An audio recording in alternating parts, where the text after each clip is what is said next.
करे धरणो हंयो वियो। मीरपुर भटोरे में ऑल पार्टीज़ एक्शन फोरम पारां बरसात मुतासिरनि जी वाह न थियण खिलाफ़ पब्लिक पार्क में कैंप कायम करे बुख हड़ताली कैंप लगाई वई। बुख हड़ताली कैंप में हाफिज तुफैल, अब्दुल गनी मल्हा, यूसुफ कुंभार, नोमान शोरो, उर्स केहर, निज़ाम महर ऐं ॿियनि पिणु हिसो वरितो।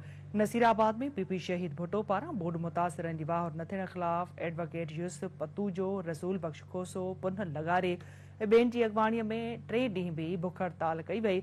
ठुल जी यूसी झुंगल ऐं यूसी तो जे सवे ॻोठनि मां बरसाती पाणी निकाल न थी सघियो आहे, जंहिं करे ॻोठाणा सरापा एहतिजाज बणियल आहिनि। हुननि मुतालबो कयो त बरसाती पाणी निकाल करे खेनि बीमारियुनि खां मरण खां बचाए वञे। गढ़ी खैरे में एसटीपी तरफ़ां बोड मुतासिरनि जी वाह न थियण खिलाफ़ सिंध बलोचिस्तान दंग ते धरणो हंयो वियो।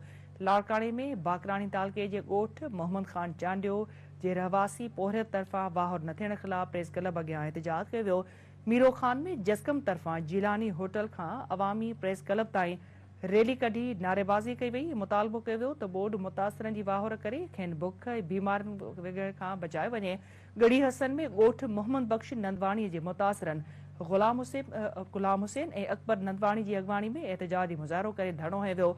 वारा में रिलीफ कैंप में वेठल मुतासिरनि अज़हर टांडियो, गौस बख्श तारिक, ढोल फ़कीर जी अॻवाणीअ में पीपी ऑफिस अॻियां धरणो हणी टायरनि खे बाहि ॾेई सख़्त नारेबाज़ी कई वई।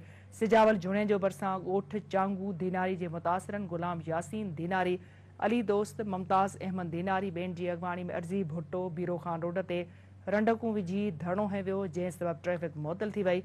फैज़गंज जे 25 खां वधीक ॻोठनि जे मुतासिरनि पारां पाणी निकाल न थियण खिलाफ़ एहतिजाजी मुज़ाहिरो कयो वियो।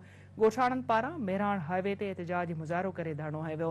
उन मौक़े ते अॻवाननि चयो त बरसात ऐं बोड बाद हर तरफ़ तबाही जा मंज़र आहिनि। हर शइ तबाह थी वई आहे पर को वाहर न पियो करे। मेहरापुर में बोड मुतासिरनि पारां वाहर न थियण खिलाफ़ मुज़ाहिरो कयो वियो। झंडो मरी में टेंट सिटी मां जबरी तौर उथारण खिलाफ़ एहतिजाजी मुज़ाहिरो कयो वियो।